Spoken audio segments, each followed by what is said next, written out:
Suspense.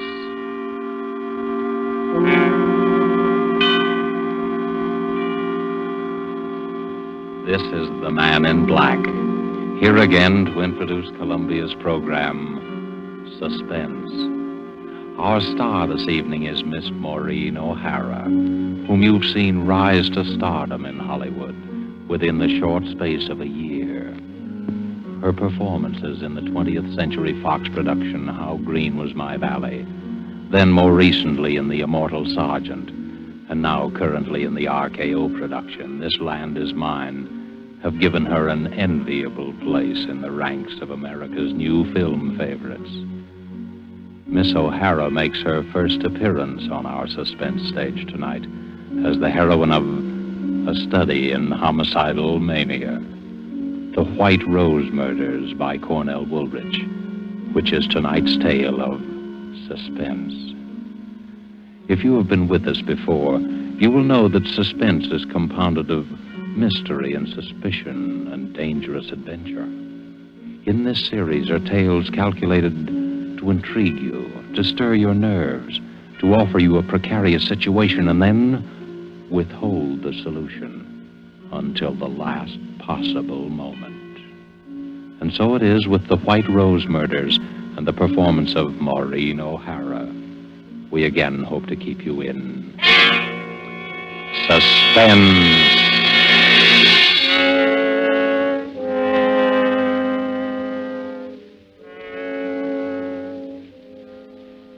He stood there waiting. He knew that presently they would come out of the second-rate dance hall, out into the dimly lit street. He listened a while and smiled as the orchestra played that tune inside. And then they came out, the two girls, and still he waited, close enough to hear what they were saying. Well, I'll see you at the office tomorrow, Sally. Oh, I don't know how I'll get up. It's after 1 o'clock. 6 hours sleep. Oh, I'll be dead tomorrow. Me too. Oh, gosh, I gotta have at least 8 hours or I'm no good at all. I wish I had someone to walk me to the bus. It's 4 long blocks. I'll walk you down, Sally. Oh, don't bother. We go in different directions. It's no trouble. Really, I don't mind. Really, it's not necessary.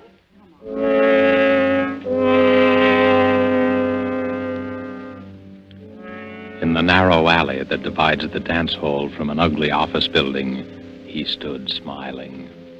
Just a little inside the alley, he stood stiffly against the wall, his head back, eyes closed, arms straight down, and in his left hand, a white rose.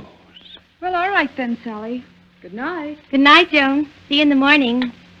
Dum, da, da, da, dum. Da, da, da, da, da, da, dum.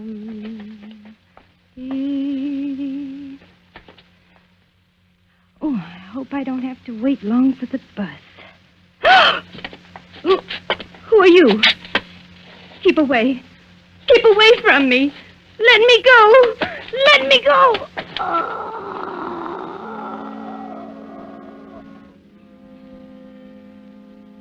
The girl is dead. Tenderly, the figure straightens her hair and gently places the limp body on the ground. Then he opens her clenched fist, and carefully, so that the thorns will not bruise her flesh, he places in her hand the white rosebud.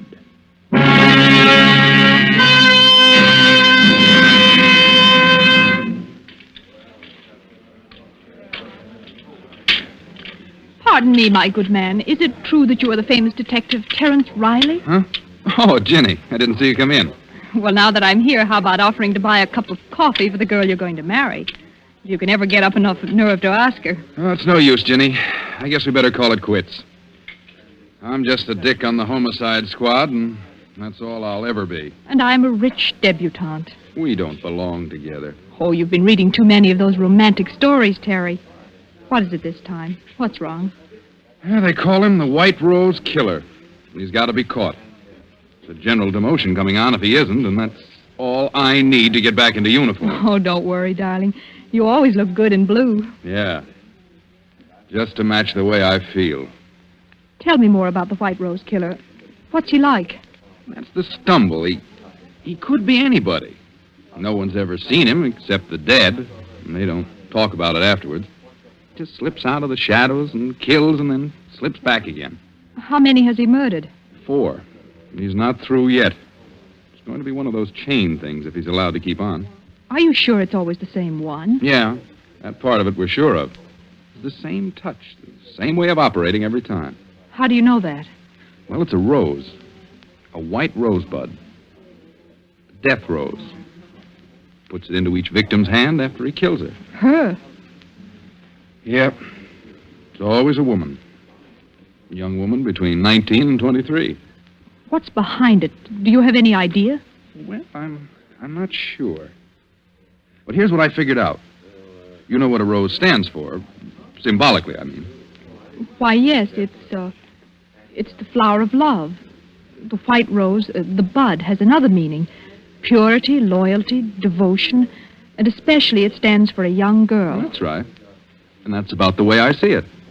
So maybe it's a double cross, committed against our murderer by some young girl whom he worshipped and who betrayed his faith in her. You ought to be a detective, not me. Thanks, darling. I've got a very fine teacher. Sweet. There's another thing. The murders were all committed near places where there was music, dance halls, and cabarets and the like. There's a song that brings back the original shock that, gives him the final push over into the darkness. As far as we can figure out, it's the beer barrel polka. Well, how does he commit the murder? Is it always the same way? Always. Strangulation between the hands, with the thumb into the windpipe to keep his victims from crying out. But isn't there anything else you know about him? No, that's why it's so hopeless. He's insane, of course, but there's only this one phase to his insanity. Probably perfectly normal in appearance and behavior. You could pass him on the street and even know it. Well, it's only when he sees someone vaguely like the girl he loved and hears that song that the one defective wire in him is jangled and short circuit. But, Terry, the flowers, don't the flowers tell you? He must get them somewhere you could trace. Well, we don't know where he gets them. Maybe he steals them or... Terry, what if you were the one to get him? Well, it would mean a citation and a promotion. And then all the things that stand between us would disappear? We could get married? Well, the chances would be a lot better anyway. But what chance have I? Everyone in the department has been working their heads off for weeks and they've all failed. Uh-huh. Terry, what were the girls like? The ones he killed? Well, as I told you, they were all between 19 and 23. Their heights were pretty much the same, too. They were all tall girls, around 5 feet 6 or 7. A little taller than you. And all dark-haired. How did they wear their hair? Why, they... Say, what is this? Oh, nothing, darling. Just interested. How did they wear their hair? Well, from what I remember, they wore it sort of loose and curly down the back. I suppose each one had a resemblance to that long-dead love of his. That's probably it. Well, anyway, that's how the record stands. And we're all waiting for it to happen again. I see. Terry, I'd like to go home now. I shouldn't have told you all that stuff. I've given you the creeps. Oh, come on, Terry. Take me home.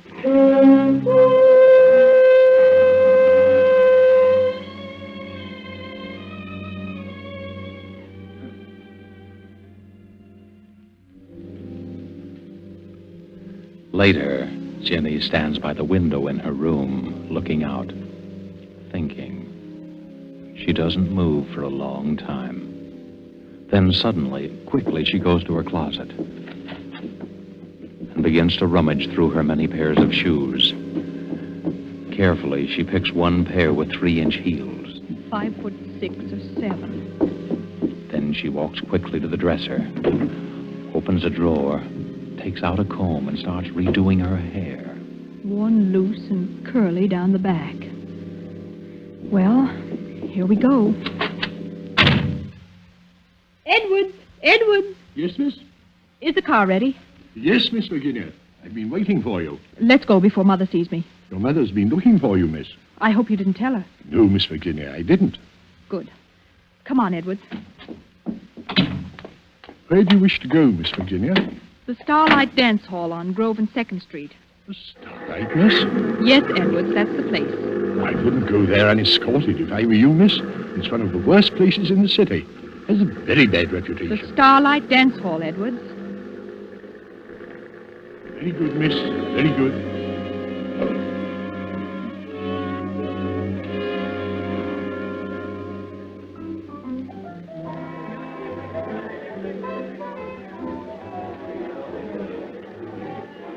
Ginny walks slowly around the low-lighted dance hall, trying to make herself conspicuous.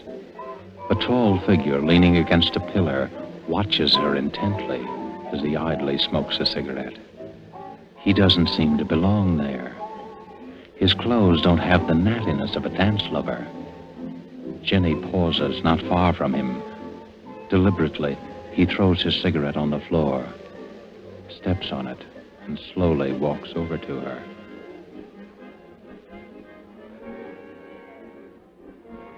Hello. Oh, hello. You're not with anyone, are you? Oh, no, I'm alone. I thought so. I've been watching you all the time. Have you? I haven't seen you dance yet. I don't know anyone here. How about dancing with me, then? All right. Come on. Let's go out on the floor. Do you come here often? No. I never go to the same place twice. You don't? Why? I'm always looking for new faces. I'm restless. Do you find the faces you're looking for? Listen. Listen to that song. I like that. I like it very much. Yes, it is a nice song. You know, you remind me of someone I used to know. I'm trying to think who. I do? Yeah. You mind if we stop dancing and go over and get a drink? No, let's go. Oh, look. They sell flowers here. Yes, I see. I'll get you some. What kind would you like? Oh, any kind. You pick it out. All right. Let's see. There's something kind of innocent and young about you. Different from most of the girls that come here. Can't we stay here a little longer? It's intermission now. They won't play again for 10 minutes. Come on. But I like it here. Let's stay a little while longer. Well, then let's go down for some air. We can come back in a few minutes. Come on. But, We'll be back before the music starts. oh, you're hurting my arm. Am I? I'm sorry.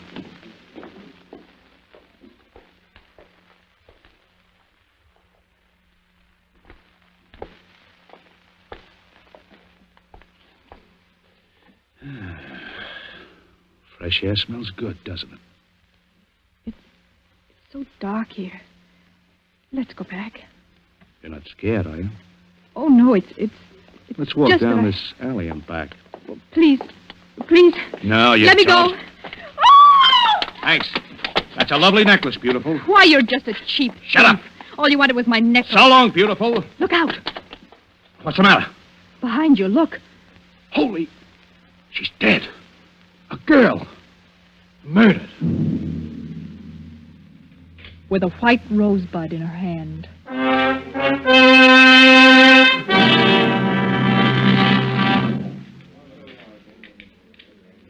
Well, Ginny, happened again last night. Just like the other times. The girl strangled in an alley and a white rose in her hand. Any news of the killer? No. He might just as well float through the air for all the trace he leaves. He must have bought the flower upstairs in the dance hall.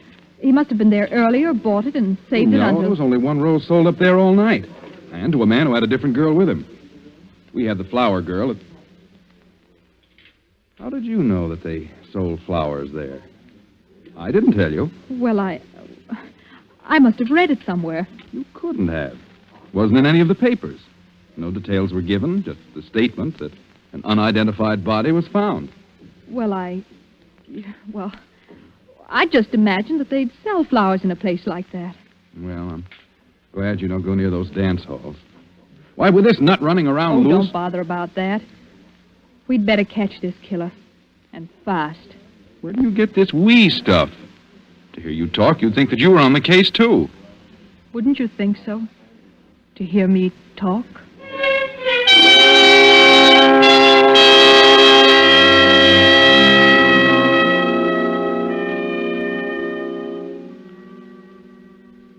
Again, Ginny tours the low dives, hunting for the White Rose killer. search carries her to the waterfront. And as she walks past each dingy bar, she listens to the jukebox music.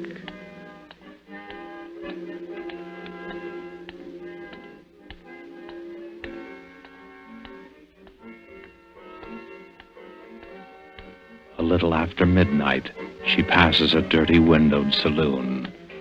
The thin music catches her ear.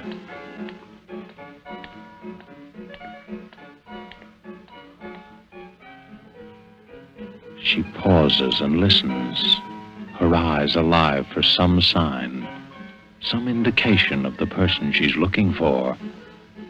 Then suddenly her body becomes rigid as her eyes fall upon a figure huddled in the shadows. Someone's watching me. Slowly, she starts to walk up the street. Behind her, the heavy tread of a man's footsteps keep pace with hers.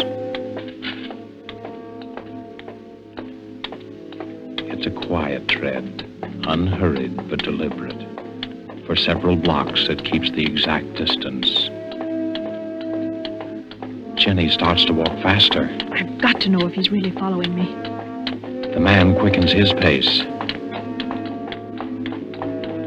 Jenny starts across the street. The man follows. She's sure now, sure that the man is following her. She fumbles for something in her purse. Her hand closes around a gun. If he tries anything, I'll shoot.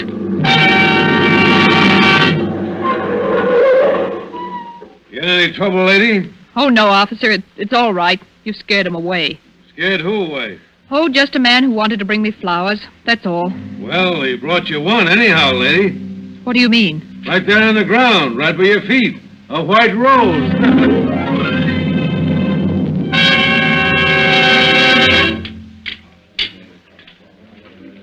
Coffee, Mabel. Sure, coming right up. Here you are. Terry. Terry. Hello, Jenny. Sit down. Thank you. Say, what's the matter with you? Look, darling, read the gossip column in this paper. What daughter of a socially prominent family is that way about a detective and waits for him outside the station house in her limousine every night? Private chauffeur and all. But Mama says no. That's not so funny. Oh, they held a big family war council over me just now. Indian powwow, feathered headdress and everything. They did, huh? Well, what'd they decide? Oh, I was asked to give my word that I wouldn't see you anymore. I refused, of course, so I'm to be exiled. Where to? Our summer home. It's just a few hours out of town, but I'll be there all by myself. Just with Mrs. Crosby, the housekeeper. Oh, maybe they're right. Why don't you listen to them? Are you on their side, too? No. When you leaving? Right away. Edwards is driving me out. I just slipped out to let you know. Here's the address and phone number of the place in case you want to reach me. Don't lose it. I won't.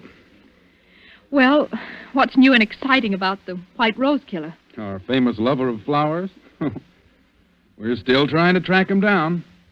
I suppose I'll go looking for him at the flower show that's just opened. Oh, a flower show just opened? Yeah. Well, goodbye now. I'll be seeing you.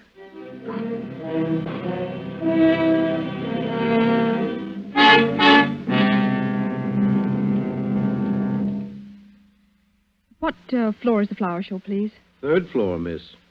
3, please.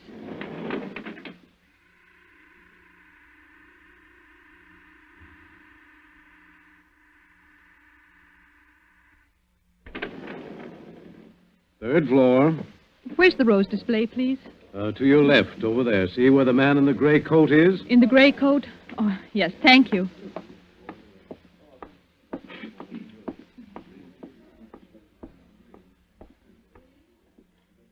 They are lovely, aren't they? Oh, you startled me. I'm sorry. I was just admiring the roses. Oh, yes, the nicest flowers here. I just can't keep my eyes off them. Yes, you can feel that way about some flowers. Now, that's the way I feel about white roses. Have you been here long? I really don't know. I suppose so. You see, I've come here every day since the show opened. I like to be near the roses, the white roses. Those big ones are nice. No, I like the little ones best, the little tightly curled rosebuds. They're so little and innocent. Oh, well, I really better be going. Are you going down? Yes.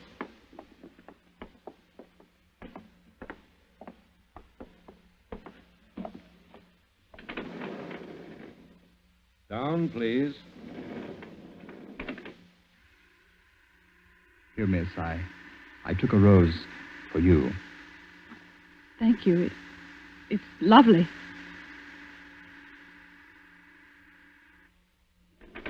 Would you care to have a drink with me? Why, yes, thank you. I know of a little place a block or two down there. They have nice music. We'll go there. All right, whatever you say.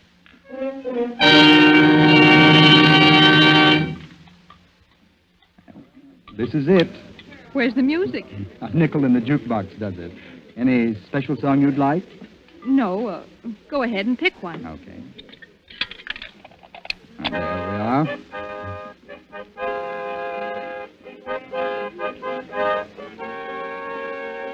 Oh, that's my favorite song. Reminds me of a girl I used to know.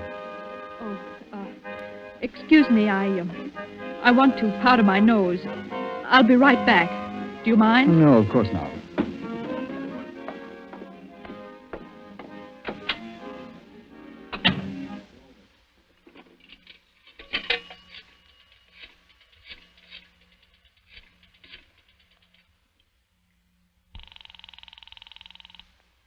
Seventh Police Precinct. Sergeant Thomas speaking. Hello, is Terry Riley there? Just a moment, I'll see. Please hurry, it's important. No, sorry, miss. Terry Riley's not here just now. Oh, will you tell him that I can't keep that date with him? Goodbye. Do you always go to the phone booth when you want to powder your nose? Why, I had to make a call. Uh-huh. Well, I'm afraid I'll have to leave you. Oh, wait, let me come with you. I'm sorry, miss, but I've got other things to do. Oh, What's the matter? that car, someone that knows me. Let's get away from here. That's just what I'm going to do. So long, lady. Wait, please don't go. Miss Virginia. Miss Virginia. I'm sorry, Miss Virginia, but I must speak to you for a minute. Oh, Edwards, what do you I'm want? sorry, miss. You'd better come with me at once. I've been looking for you everywhere. Your mother's been taken seriously ill. Mother? Where is she? She's out at the country place, miss. I drove her there shortly before dinner. She wanted to pay you a surprise visit. Oh, I believe the shock of not finding you there upset her, miss. is she very bad? She had the doctor with her when I left. Mrs. Crosby has gone away for the day. Your mother needs you, miss. Well, let's go. Hurry, Edwards, please. Right, miss.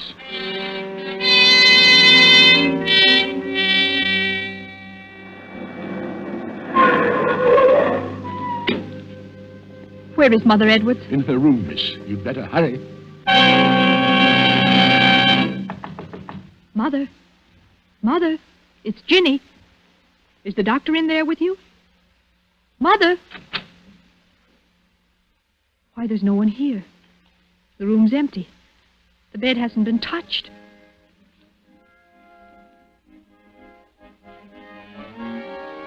Edwards, what are you doing? Merely playing a song, miss. A favorite of mine. A favorite? Yes, Miss Virginia. Where's Mother? She's in the city, miss. You lied to me. I'm afraid I did, Miss Virginia.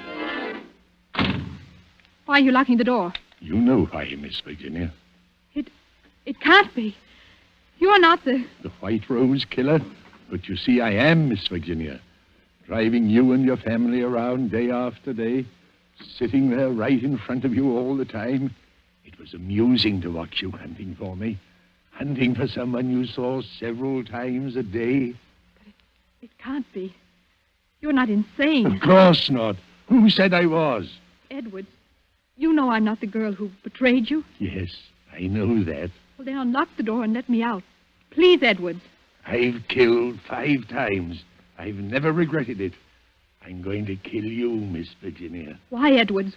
Why? Because you've been so clever. Too clever. You made yourself look like her, the girl who deceived me. I could have killed you the day you first went out looking for me, but I had to be careful. Oh. I almost caught you that night at the waterfront. Tonight I dropped the white rose when that police car came. Edwards, I've never done you any harm. Your sweetheart, Terry. He loves you, doesn't he? Yes. That's good. Because now you won't be able to deceive him like my girl deceived me. Keep away, Edwards. Keep away or I'll... You thought you'd use your gun, eh? Well, don't think I was fool enough to overlook that. I took your gun out of your purse. It won't do you any good to kill me, Edwards. I didn't have anything to do with it. No, and you're not going to have a chance to break another man's heart like she broke mine. Jenny, where are you? Terry! It won't do you any good to call to him.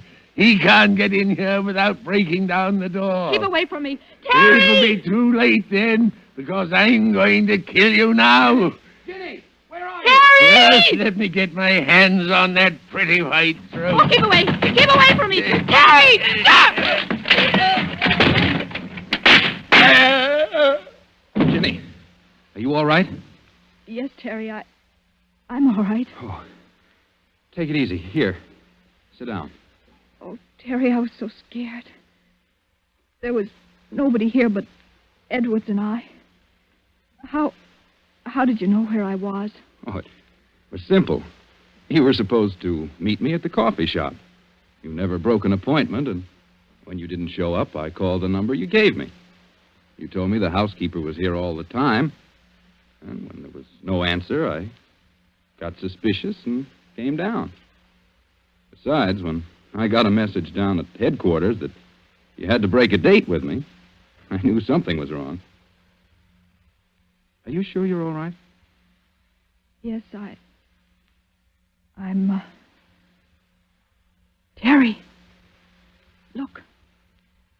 On the floor beside Edwards. A white rose. Must have fallen out of his pocket. That was meant for me. Oh, Terry, it's all crushed. Yeah. Crushed and dead. Just like the white rose killer.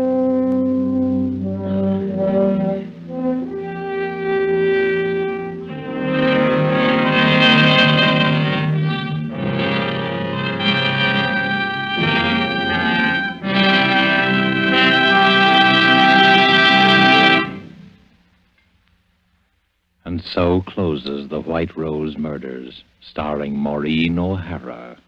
Tonight's tale of Suspense. This is your narrator, the man in black, who, speaking for Columbia, hopes you have enjoyed Miss O'Hara's performance and our play.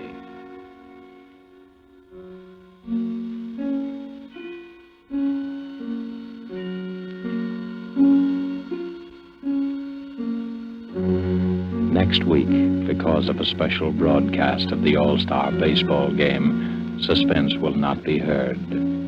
But again the following week, we will be back with another play on this series and more of your Hollywood favorites.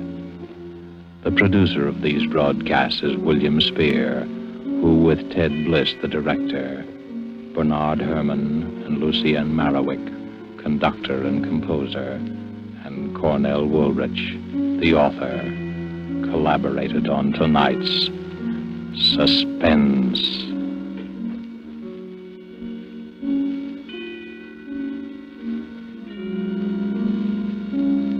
This is CBS, the Columbia Broadcasting System.